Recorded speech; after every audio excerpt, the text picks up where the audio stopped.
Este tema del cual quiero hablar es un poquito delicado porque involucra la religión, pero voy a hablar del Vaticano, del Papa Francisco, no como líder religioso, sino en este caso por su aspecto político, como jefe de un Estado. Y me sorprendió mucho leer la noticia que el Vaticano nombró un nuevo nuncio apostólico para Venezuela. Ahora bien, ¿qué pasó en Venezuela? En Venezuela hubo unas elecciones, un fraude brutal y el pueblo está sufriendo de una dictadura que, a mi criterio, es una de las dictaduras más brutales de la historia de América Latina. Creo que pocas dictaduras en América Latina le hayan llegado a la brutalidad de Venezuela. Solo podría ser tal vez la dictadura de Trujillo en República Dominicana, el cual en sus comienzos cometió un genocidio terrible en contra de los haitianos que estaban presentes en el lado dominicano de la isla. Dicho esto, no sé si está a la par o si es aún peor de lo que hacía Trujillo, pero la Venezuela actual es realmente un mundo dantesco. Pero tenemos un papa argentino, que como líder político de su país tenía que nombrar un nuncio apostólico. Sin embargo, eran ya algunos años que Venezuela estaba sin nuncio apostólico.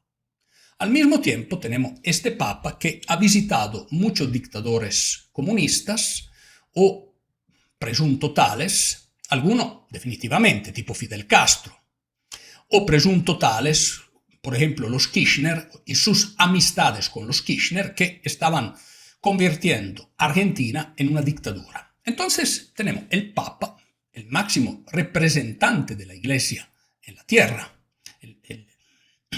el vicario de Dios en la tierra, que hace política, que juega en el mundo de la política, y alguien que hace política lleva sus ideas al mundo de la política. Esta es la realidad de las cosas. Como alguien, un papa, lleva sus ideas al mundo de la política. Entonces, aquí hay que hacer una distinción importante. No estoy hablando del credo religiosos. Cada uno tiene su propio credo y creo que hay que respetar profundamente todas las religiones. Sin embargo, cuando una religión interviene o entra en el mundo político, sí hay que tener la capacidad de poder criticar inclusive los errores que ésta comete. Ahora, yo me pregunto, ¿cómo es posible que en el Vaticano no sepan lo que está pasando en Venezuela?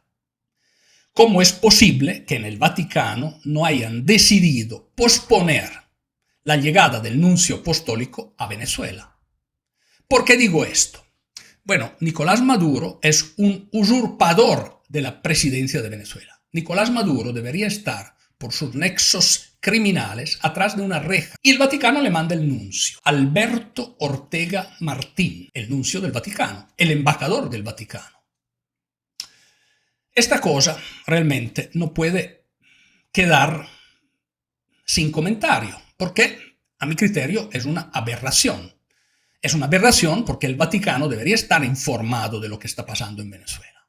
Y si el Vaticano envía su nuncio, significa que indirectamente le está dando un apoyo al dictador Nicolás Maduro. Y se olvida del drama que están viviendo millones de venezolanos. Esto no está bien. A mi criterio esto no está bien y me sorprendió mucho. Me quedó un mal sabor con esta cosa.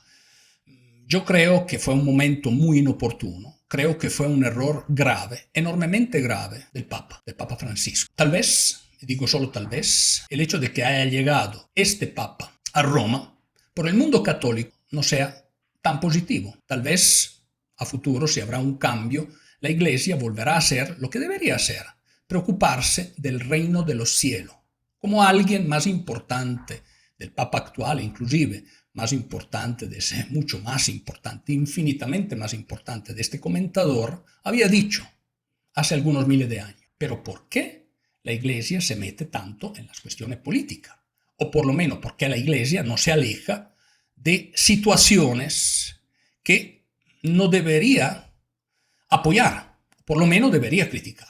Esta es la gran pregunta a la cual deberíamos todos dar una respuesta. Pero la historia de papas que en su pontificado han cometido, a mi criterio, profundos errores, no termina aquí. Por ejemplo, Pío XII. Pío XII era un papa que gobernaba la Iglesia, el vicario de Dios, en la época de los nazis. Pío XII también hubiese podido hablar, hubiese podido poner un freno con la fuerza moral de la religión, pero no lo hizo. Esa es una de las páginas más obscuras del Vaticano y de la historia de la religión católica. Yendo atrás en los siglos, hay otros papas. Creo uno de los más, si me permiten el término, sinvergüenza. Me refiero a Borja, el Papa Borja. Ese papa debería haber sido repudiado, pero que nunca ha ocurrido. Esta es otra cosa que no me explico. Cómo la Iglesia Católica, revisando su historia, no ha sido capaz de repudiar algunos papas que definitivamente estaban en el poder por otros intereses, que no eran realmente los intereses de los fieles y de las almas. Y aquí llega una consideración de fondo. Cuando vemos estructuras como pueden ser el Vaticano, la Iglesia Católica u otras estructuras religiosas, ¿cuánto hay de fe de un lado y cuánto hay de interés político del otro? Cómo estas estructuras se convierten finalmente en estructuras burocráticas que existen para perpetuarse y para mantener su propio poder a lo largo del tiempo.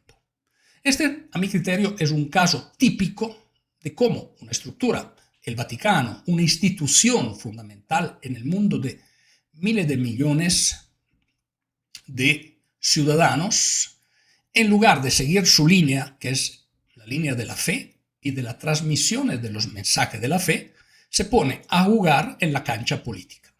En el momento histórico que Papa Francisco decide enviar un nuncio a Venezuela, el Papa entra en la cancha política. No sé si consapevolmente o inconsapevolmente.